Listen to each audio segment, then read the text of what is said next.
ETF index mutual funds నేర్చుకుని stock మార్కెట్లో రాణించాలనుకుంటున్నారా? వెంటనే ఈ నెంబర్కి కాల్ చేయండి. హాయ్ హలో నమస్తే, welcome back to Suman TV. ప్రస్తుతం అంతా పాటు ఉన్నారు స్టాక్ మార్కెట్ అనలిస్ట్ సుందర రామ్ రెడ్డి గారు. నమస్తే సార్. నమస్తే sir, buy rating India stock మార్కెట్లో ఇప్పటికీ మనకి ఒక డికేడ్లో చేరుకుంది కనిష్టానికి అని అంటున్నారు కదా, దీన్ని ఎలా చూడొచ్చు అంటారు?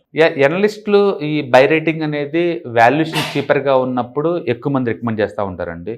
ఏదన్నా ఒక ఎసెట్ కనుక తక్కువ రేటు దొరుకుతుంది అనుకోండి, దీని ఫెయిర్ వాల్యూ ఎక్కడ ఉందుకోనండి, అండ్ టార్గెట్ ఎంత 1 ఇయర్లో, ఎందుకంటే ఈబీఎస్ ఇంత పెరిగింది కాబట్టి అంటారు. బేసికల్గా రీసెర్చ్ అనలిస్టుల పని అనమాట ఇది. వాళ్ళు ఏంటంటే ప్లాంట్ విజిట్కి వెళ్తారు, మేనేజ్మెంట్తో మాట్లాడతారు, వాళ్ళ బ్యాలెన్స్ షీట్లు స్టడీ చేస్తారు. అన్నీ ఓకే అనుకుంటే ఆ కంపెనీ వాల్యూ కనుక ఫెయిర్ వాల్యూలో ఉందనుకోండి, ఫెయిర్ వాల్యూలో ఉంది కాబట్టి ఇక్కడ కొనుక్కోండి, టార్గెట్ ఎంత అని చెప్తారనమాట. ఒకవేళ తక్కువ రేటుకు దొరుకుతుంది అనుకోండి, ఇది అండర్ రేట్లో ఉంది, తక్కువ రేటుకు వస్తుంది, దీన్ని బాగా కొనండి, అగ్రెసివ్గా అక్యుములేట్ చేయండి, టార్గెట్ ఏదైనా ఇస్తారు. అది ఓవర్గా పెరిగింది అనుకోండి, స్టాక్ ఆల్రెడీ ఓవర్ స్టేటస్లో ఉంది కాబట్టి ఈ టైంలో సెల్ రేటింగ్ అమ్ముకోవడం బెటర్ అని చెప్పేసి ఇస్తారు అనమాట. అట్లా వాళ్ళు ఈ buy rating, cell rating, hold rating ఇస్తూ ఉంటారు అనమాట రీసెర్చ్ అనలిస్టులు. వాళ్ళ మేజర్గా వాళ్ళ ఎడ్యుకేషన్ అదే అనమాట పర్పస్.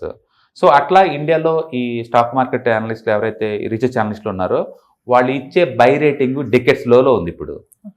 నిఫ్టీ 200 కనుక చూసుకుంటే, మనం ఈ నిఫ్టీ 200లో కనుక చూసుకుంటే వాల్యుయేషన్ రిపోర్ట్లో లాస్ట్ ఇయర్ అంటే 24లో 74 ఉండేవి, అంతకుముందు 23లో 114 ఉండేవి, అంతకుముందు 22లో 107 ఉండేవి, అంతకుముందు 21లో 113 ఉండేది, అంతకుముందు 20లో 111 ఉండేది, అంతకుముందు 2019లో 119 ఉండేది. అంటే ఎక్కువ సార్లు ఇవి ఆల్మోస్ట్ నియర్లీ 100 దగ్గర ఉన్నాయి బై రేటింగ్ కొనుక్కోండి అని చెప్పేసి. ఇప్పుడు 25లో ఇప్పుడున్న బై రేటింగ్ ఎంతంటే 61 స్టాక్స్ అండి. That is the least in the decade. దాని మీనింగ్ ఏంటంటే స్టాక్స్ అయ్యి చీపర్గా లేవు అని అర్థం. స్టాక్స్ ఇండియన్ స్టాక్ మార్కెట్లో చీపర్గా ఉన్న స్టాక్స్ చాలా తక్కువనే అని అర్థం. అందుకని బై రేటింగ్ ఇచ్చింది కేవలం 61. That is the lowest in the decade. Okay, అదే టైంలో సెల్ రేటింగ్ ఏమైనా ఇచ్చారంటే సెల్ రేటింగ్ ఏమి ఇవ్వట్లేదండి, హోల్డ్ రేటింగ్ ఇస్తున్నారు. అంటే బై అని చేయండి లేదా హోల్డ్గా ఉంచుకోమన్నారు. సెల్ రేటింగ్ ఇచ్చింది టాప్ 200లో కేవలం 6 స్టాక్స్ అనమాట. అందుకని మెజారిటీ వాటికి బై రేటింగే ఉంది. But this buy rating is lowest in to the last 1 decade. అంటే they unable to find out the value buying అనమాట. వాల్యూ లేదు, అన్నిటికీ ఓవర్గా ఎక్స్పెన్సివ్లో అమ్ముతున్నారు. అందుకని లోయెస్ట్ బై రేటింగ్. దీని మీనింగ్ ఏంటంటే మార్కెట్ ఓవర్గా పెరిగిపోయింది, బీ కేర్ఫుల్ అని ఒక ఇండికేషన్ అనమాట. అంటే అనలిస్టులు వార్నింగ్ లాగా ఇస్తూ ఉంటారా సార్? వాళ్ళు ఒకరి కోసం వార్నింగ్ లాగా ఇవ్వటం కాదండి, వాళ్ళు ఎవరికొకరి తరపున ప్రిపేర్ చేస్తారు రిపోర్ట్స్ని. ఒకటి బ్రోకరేజ్ కంపెనీస్ కోసం కానీ, లేకపోతే మ్యూచువల్ ఫండ్ రిపోర్ట్స్ కోసం తయారు చేస్తూ ఉంటారు అనమాట వాళ్ళు, లేదా పబ్లిక్ కోసం న్యూస్ పేపర్ వాళ్ళు కూడా తయారు చేస్తూ ఉంటారు. రీసెర్చ్ అనలిస్ట్ పనుల్లో ఏంటంటే ఏదైనా స్టాక్స్ని బై రేటింగ్ కానీ, సెల్ రేటింగ్ కానీ, లేదా హోల్డ్ రేటింగ్ అని ఇస్తూ ఉంటారు వాళ్ళు స్టడీ చేసేసి. ఓకే, కాబట్టి వాళ్ళు బై రేటింగ్ ఇచ్చారంటే అందులో ఏదో వాల్యూ ఫైండ్ అవుట్ చేశారనమాట. కొన్ని వాల్యుయేషన్ మెథడ్స్ ఉంటాయి, దాని ప్రకారం ఇది వర్త్ అయితేనేమో బై రేటింగ్ ఇస్తారు, ఇది వర్త్ కాదు అనుకుంటే దాన్ని హోల్డ్ కానీ లేకపోతే సెల్ రేటింగ్ అని ఇస్తారు. వాళ్ళ డేటా ప్రకారం ఏంటంటే టాప్ 200 కంపెనీస్లో మనం చూసుకుంటే కనుక బై రేటింగ్ ఉన్న కంపెనీస్ జస్ట్ 61 ఉన్నాయి. అంటే that is the lowest in decade. దాని మీద అంటే వాల్యూ బయింగ్ చాలా తక్కువ నడుస్తుంది ఇండియాలో ఈ పాయింట్ ఆఫ్ టైంలో. బట్ అదే టైంలో సెల్ చేయమంటున్నారంటే సెల్ ఏం చేయమంటారు. యూజువల్గా వాళ్ళు సెల్ రేటింగ్ ఎప్పుడు ఇవ్వరు అంటే కంపెనీలో ఏదైనా ఇష్యూస్ పాయింట్ అవుట్ చేస్తే తప్ప సెల్ రేటింగ్ ఎప్పుడు ఇవ్వరు అనమాట.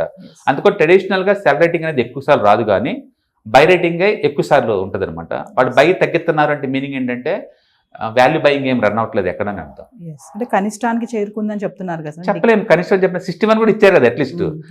ఇంతకుముందుతో పోల్చుకుని 72 పోల్చుకుంటే ఇప్పుడు ఇంకా తగ్గింది. వాళ్ళు తక్కువ 72 ఇచ్చినప్పుడు ఏమైనా పడిందా మార్కెట్? పడలేదు కదా. అంతకుముందు 74 అది లోయెస్ట్ ఇన్ డెకేడ్. పడిందా? పడలేదు కదా. అంటే దాని అర్థం పడిద్దని కాదు, రాను రాను వాల్యూ బయింగ్ తగ్గిపోతుందని అర్థం. అంటే మంచి రేటుతో తక్కువ రేటుతో కొన్ని స్టాక్స్ దొరకటం లేదు అని అర్థం దాని మీనింగ్. అంటే ఈ టైంలో మీరు ఎంటర్ అయ్యారంటే మంచి ఎక్స్పెన్సివ్ మార్కెట్లో ఎంటర్ అవుతున్నారు, బీ కేర్ఫుల్ అని ఇండైరెక్ట్గా దాని వార్నింగ్. హాయ్, నేను మీ సుందర రామి రెడ్డి. ఈ వాలటిలిటీ మార్కెట్లో మనీ ఎలా మేక్ చేయాలని ఆలోచిస్తున్నారా? అంటే స్టాక్ మార్కెట్ బాగా బ్లీడ్ అవుతున్న ఈ టైంలో పోర్ట్ఫోలియోస్ అన్ని కూడా బ్లీడ్ అవుతున్నాయా? అండ్ ఈ వాలటిలిటీని ఎలా హ్యాండిల్ చేయాలి, లాంగ్ టర్మ్లో మంచి పోర్ట్ఫోలియో ఎలా బిల్డప్ చేయాలో ఆలోచిస్తున్నారా? అలాంటి వాళ్ళ కోసమే ఈ వెబినార్. రాబోయే ETFs, index funds and mutual funds వెబినార్లో పార్టిసిపేట్ చేయండి. మీ నాలెడ్జ్ పెంచుకొని రిస్క్ని మినిమైజ్ చేసుకోండి. స్టాక్ మార్కెట్లో ఉన్న ఇలాంటి వాలటిలిటీని ఎలా హ్యాండిల్ చేయాలో తెలుసుకోండి. Thank you.